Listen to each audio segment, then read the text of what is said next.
ஞானானந்தமயம் தெய்வம் நிர்மலஸ்படிகாகிருதியும் ஆதாரம் சர்வ வித்யாநாமயக்ரீவம் பாஸ்மகே. நமஸ்காரம். நேயர்கள் அனைவருக்கும் அஸ்ட்ரோ கேஎஸ் ஐயங்காரின் பணிவான நமஸ்காரங்கள். அஸ்ட்ரோ டிவி நேயர்களுக்கு அஸ்ட்ரோ கேஎஸ் ஐயங்காரின் பணிவான நமஸ்காரங்கள். வாரப்பலன் 12/2/2024 18/2/2024 வரை உண்டான வாரத்திற்கு என்னென்ன பலன்னு பார்க்கலாம் ஒரு ராசியாக. அதற்கு முன்னாடி இந்த வாரத்தினுடைய கோல்சாரம் என்ன, இந்த வாரத்தில் வரக்கூடிய விசேஷங்கள் என்னென்ன அப்படின்றத பார்ப்போம். அதற்கு பிறகு இந்த வாரத்தில் எந்தெந்த ராசிக்காரர்களுக்கு சந்திராஷ்டமம் இருக்குது, அதுக்கு உண்டான எளிய பரிகாரம் என்ன அப்படின்றதையும் பார்ப்போம். சரி, இந்த வாரத்தின் கோல்சாரம் என்ன அப்படின்றத பார்க்கும்பொழுது மேஷ ராசியில் குரு பகவானும், கன்னியா ராசியில் கேது பகவானும், சுக்கிரன் தனுசுவிலும், செவ்வாய் புதன் மற்றும் சூரியன் மகரத்திலையும், கும்பத்தில் சனி பகவான், மீனத்தில் ராகு பகவான், இந்த மாதிரி ஒரு விஷயம் இருக்குது. சந்திர பகவான் அதிவேகமாக செல்லக்கூடிய கிரகம் அப்படின்னு சொல்கிற சந்திர பகவான் இந்த வாரம் கும்பராசி பூரட்டாதி நட்சத்திரத்திலிருந்து மிருகசீரிஷ நட்சத்திரம் மிதுன ராசி வரலும் போகிறார். இந்த வாரத்தில் பார்த்தலையானால் மிதுன ராசி வரலும் போய் இந்த 18ஆம் தேதி முடியும் பொழுது, அதாவது 19ஆம் தேதி கார்த்தால பார்த்தேன்னா மிதுன ராசியினுடைய இதுக்கு வந்துடுறார்.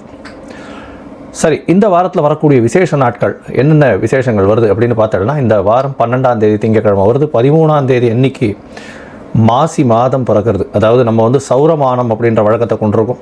சூரிய பகவான் ஒரு ராசியிலிருந்து அடுத்த ராசிக்கு செல்லும் பொழுது அந்த ராசியை மாதமாக கொண்டு நம்ம அந்த மாதத்தை எடுத்துக்கிறோம். இது கும்ப மாதம் அப்படின்னு சொல்லக்கூடிய சூரிய பகவான் காலபுருஷ தத்துவத்தின் 11ஆம் இடத்துக்கு மாறுறார். அது 13ஆம் தேதி சாயந்தரம் ஒரு 6 மணிக்கு மாசி மாதம் பிறக்கிறது. அன்றைக்கே புத பகவானும் கும்பத்துக்கு வந்துடுறார். சுக்கிர பகவான் தனுசுலிருந்து மகரத்துக்கு வரார். இந்த 3 பயிற்சிகள் இந்த 2வது நாளே நடக்கிறது இந்த வாரத்தில். இந்த வாரத்தில் சந்திர பகவான் ஒரு என்ன சொல்கிறது, இந்த பூரட்டாதி நட்சத்திரத்திலிருந்து அவர் மிருகசீரிஷ நட்சத்திரம் மிதுன ராசி வரலும் போகிறார். அதாவது கும்பராசியிலிருந்து மிதுன ராசி வரலும் போகிறார். இந்த வாரத்தில் பார்த்தலையானால் 13ஆம் தேதி மாதம் பிறக்கிறது. பெரிய விசேஷம். மாசி மாதத்துக்கு பெரிய ஏற்றங்கள்லாம் நிறைய இருக்குது. அது மாசி மாத பலன்களில் போடுறேன். அதற்கு பிறகு பார்த்தேன்னா 14ஆம் தேதி 15ஆம் தேதி பார்த்தேனால் சஷ்டி விரதம்.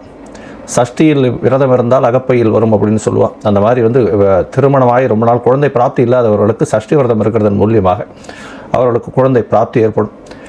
எல்லா விதமான எதிரிகளின் தொல்லைகளும் நீங்கக்கூடியது சஷ்டி விரதம் இருக்கிறவர்களுக்கு உண்டு. 16ஆம் தேதி பார்த்தேனால் சப்தமி, ரத சப்தமி அப்படின்னு சொல்லக்கூடியது. சூரியனுடைய தேர்கால் வடக்கு நோக்கி பிரயாணப்படும். இதன் மூலியமாக வெயில் அதிகரிக்கக்கூடிய காலகட்டமாக இருக்கும். அதாவது சூரிய பகவான் இதை சூரிய பகவானின் பிறந்த நாள்னு கூட சொல்லுவாள். ரத சப்தமி, அதாவது இது சுக்லபக்ஷ சப்தமி திதி, அமாவாசையிலிருந்து 7ஆம் நாள் சப்தமி திதி வர்றது. இது ரத சப்தமின்னு பேர். ரத சப்தமி அன்னைக்கு எருக்கை இலை ஒரு 7 தலையில் வச்சுட்டு அட்சதை மஞ்சள் இதெல்லாம் தலையில் வச்சுன்னு குளித்தோமே, ஆனால் அது பெரிய ஏற்றத்தையும் உடல் நலத்தில் நல்ல ஒரு ஏற்றத்தை கொடுக்கும் அப்படின்றதும், சூரிய பகவானுக்கு உண்டான தோஷங்கள் எல்லாமே நீங்கும் அப்படின்றதையும் சொல்லக்கூடியது. உடல் ஆரோக்கியம், செல்வம், இதில் தனம் எல்லாமே சேரக்கூடிய காலகட்டம் அப்படின்னு சொல்லக்கூடியது. சூரிய பகவான் வடக்கு நோக்கி போகக்கூடிய காலகட்டமாக இதை எடுத்துக்கொள்ளப்படுறது. ஏன்னா உத்தராயண காலத்தில் அமாவாசைக்கு அடுத்து வர்ற 7ஆம் நாள் ரத சப்தமி அப்படின்னு சொல்லக்கூடியது. இது இந்த வாரத்தில் வரக்கூடிய விசேஷ நாட்கள் அப்படின்னு சொல்கிறோம். இந்த வாரத்தில் எந்தெந்த ராசிக்காரர்களுக்கு சந்திராஷ்டமம் அப்படின்னா, கடக ராசி, சிம்மம், கன்னி, துலாம், இந்த 4 ராசிக்காரர்களுக்கும் சந்திராஷ்டம காலம். சந்திராஷ்டமம்னா உங்களுடைய பிறந்த ராசியிலிருந்து 8ஆம் இடத்தில் சந்திர பகவான் இருக்கக்கூடிய காலகட்டத்தை சந்திராஷ்டமம்னு சொல்கிறோம். மதிகாரகன் மறைந்து இருக்கக்கூடிய காலகட்டத்தில் மதி மயங்கக்கூடும். அதனால் தவறான முடிவுகள் எடுக்கக்கூடும். அதனால் வெளியூர் வெளிமாநிலம் வெளி நாட்டு போகிறதுக்கு அதை தவிர புதிய முயற்சிகள் வேண்டாம். புதுசாக ப்ராஜெக்ட் சைன் பண்ணுறதெல்லாம் வேண்டாம் அப்படின்றத சொல்கிறோம். இந்த காலகட்டத்தில் ஒருவேளை நீங்கள் பண்ண வேண்டிய கட்டாயம் இருந்தது ஏன்னா, அருகில் இருக்கக்கூடிய சிவன் கோயிலில் ஒரு 1/2 டம்ளர் பசும்பால் மட்டும் கொடுத்துட்டு போங்க அபிஷேகத்துக்கு. உங்களுக்கு உண்டான சந்திராஷ்டமத்தின் தாக்கம் நிச்சயமாக குறையும் அப்படின்றத சொல்கிறேன். சரி, இந்த வீடியோவை பார்க்குறவங்க என்கிட்ட அஸ்ட்ராலாஜிக்கல் கன்சல்ட் எடுக்கணும் அப்படின்னு பிரயத்தனப்பட்டேன்னா எனக்கு ஃபோன் பண்ணுங்க, உங்களுக்கு அப்பாயின்மெண்ட் தரேன். என்னுடைய கட்டணம் என்னன்றதையும் சொல்கிறேன்.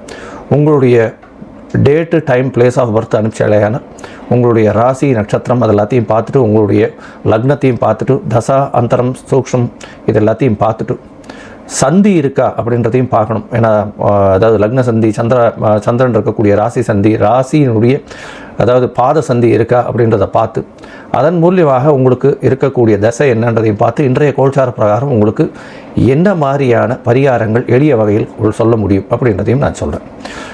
இந்த வாரமான 12/2/2024 18/2/2024 வரையில் உண்டான வாரத்திற்கு ஒரு ராசியாக மேஷம் முதல் மீனம் வரை இப்போது உண்டான பலன்கள் பார்க்கலாம். கும்பம், அவிட்டம், சதயம், போரட்டாதி இந்த 3 நட்சத்திரம் 9 பாதங்களை கொண்ட ராசி. ராசியின் அதிபதி அப்படின்னு சொல்லக்கூடிய ஒரு சனி பகவான் ஆட்சி பெற்று போயிருக்கார். மூலத்திரிகோண வீடு வேறு. இந்த வாரம் பார்த்தலையானால் அதாவது 12/2/2024 18/2/2024 வரலும் உண்டான நாட்களில் உங்களுடைய ராசியிலேயே சூரிய பகவான் 13ஆம் தேதி அன்றைக்கி வந்துடுறார். புத பகவானும் வந்துடுறார். உங்களுடைய ராசிக்கு சப்தமாதிபதினு சொல்லக்கூடியவர் சூரிய பகவான். சூரியன், புதன், சனி பகவான் 3 பேரும் ஒரே இடத்துல இருக்க. சனி சூரியன் சேர்ந்து இருக்கக்கூடிய காலகட்டம், அதாவது இது கிரக யுத்தம் அப்படின்னு சொல்லக்கூடியது. ஒரு ஸ்ட்ரெஸ் ரொம்ப அதிகமாக இருக்கும். தந்தை மூலியமாக சிறு பிரச்சனைகள் இந்த கும்பராசிக்காரர்களுக்கு நிச்சயம் வரும். இந்த கும்பராசிக்காரர்களை பொறுத்தவரையிலும் பார்த்தேனால் இந்த வாரம் உங்களுடைய பணம் வரவுக்கு பஞ்சம் இருக்காது. ஏன்னா 2ஆம் இடத்தில் ராகு பகவான் இருக்கிறதுனால பேச்சில் மிகுந்த கவனம் தேவை. 3ஆம் இடத்தில் இருக்கக்கூடிய குரு பகவான் பெரிய ஏற்றத்தை கொடுப்பார். முயற்சியில் எல்லாவற்றிலும் வெற்றி பெறக்கூடிய வாய்ப்புகள் உண்டு. அதுவும் வெளிநாடு சம்பந்தமாக எங்கேயாவது போகணும் அப்படின்னு நினச்சிட்டு இருந்தீங்கன்னா கண்டிப்பாக அந்த முயற்சிகள் வெற்றி பெறக்கூடிய வாய்ப்புகள் மிகவும் அதிகம். ஏன்னா 3ஆம் அதிபதி 12ஆம் இடத்துல சுக்கிர பகவானோட சேர்ந்து இருக்கக்கூடியதும், அதுவும் செவ்வாய் பகவான் உச்சம் பெற்று இருக்கக்கூடிய காலகட்டம் அப்படின்றதுனால நல்ல ஒரு ஏற்றம் கிடைக்கக்கூடிய காலகட்டமாக இருக்குது. உங்களுடைய ராசிக்கு பார்த்தீங்கன்னா 8ஆம் இடத்துல செவ்வாய், அதாவது கேது பகவான் இருக்கிறதுனால 8ஆம் இடத்தின் அதிபதியும் உங்களுடைய ராசியிலே இருக்கிறதுனால உடல் நலத்தில் சற்று ஜாகிரதையாக கவனமாக இருக்கிறது ரொம்ப முக்கியம்.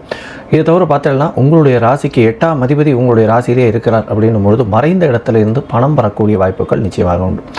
உங்களுடைய ராசிக்கு பார்த்தீங்கன்னா இந்த வாரம் சந்திர பகவான், அதாவது 12ஆம் தேதி அன்றைக்கி, அதாவது கும்பராசியிலேயே சந்திர பகவான் இந்த வாரம் ஆரம்பிக்கிறார். 12ஆம் தேதி மதியம் ஒரு 1:30 மணி வரலும் இருக்கக்கூடிய காலகட்டமாக இருக்குது. 12ஆம் தேதி மதியம் ஒரு 1:30 மணி வரலும் இருக்கும்பொழுது உடல் நலத்தில் சற்று தொய்வை ஏற்படுத்துவார். ஏன்னா 6ஆம் அதிபதி உங்களுடைய ராசியிலேயே இருக்கார். புதிய கடன் வாங்கக்கூடிய வாய்ப்பை கொடுக்கக்கூடிய காலகட்டமாக இருக்குது. எல்லா விதத்திலையும் ஒரு பெரிய ஏற்றம் இருக்கக்கூடிய காலகட்டமாக இருக்கும். கடன் வாங்கினாலும் நல்ல ஒரு செலவு இருக்கக்கூடிய காலகட்டமாக இருக்குது. உங்களுடைய ராசிக்கு 2ஆம் இடத்துல சந்திர பகவான் போகிறார். அதாவது 2ஆம் இடம் அப்படின்னு சொல்லக்கூடிய குடும்பம், வாக்கு, தனம் ஸ்தானத்துக்கு சந்திர பகவான் போகிறார். ராகுவோட சம்பந்தம் அது 14ஆம் தேதி மாலை ஒரு 4:30 மணி வரலும் இருக்கார். இந்த காலகட்டத்தில் 6ஆம் அதிபதி 2ஆம் இடத்துல இருக்கிறதுனால புதிய கடன் வாங்கி வீட்டுக்கு செலவு பண்ணக்கூடிய வாய்ப்புகள் உண்டு. வீட்டில் புது முயற்சிகள் எல்லாம் அதாவது அலங்கார பொருட்கள் வாங்குறது, அது மாதிரியான விஷயங்கள் வரக்கூடிய வாய்ப்புகள் உண்டு. பேச்சில் மட்டும் கவனமாக இருப்பது நல்லது. தாயின் உடல்நிலையில் சற்று கவனம் தேவை. உங்களுடைய ராசிக்கு பார்த்தீங்கன்னா 3ஆம் இடத்துல சந்திர பகவான் போகிறார். குரு சந்திர யோகம் அமையிறது. இந்த குரு சந்திர யோகத்தின் மூலியமாக 6ஆம் அதிபதி 3ஆம் இடத்துல இருக்கிறது, ஒரு மறைவு ஸ்தான அதிபதி இன்னொரு மறைவு ஸ்தானத்தில் இருக்கிறது மூலியமாக நல்ல ஒரு ஏற்றம் கிடைக்கும்.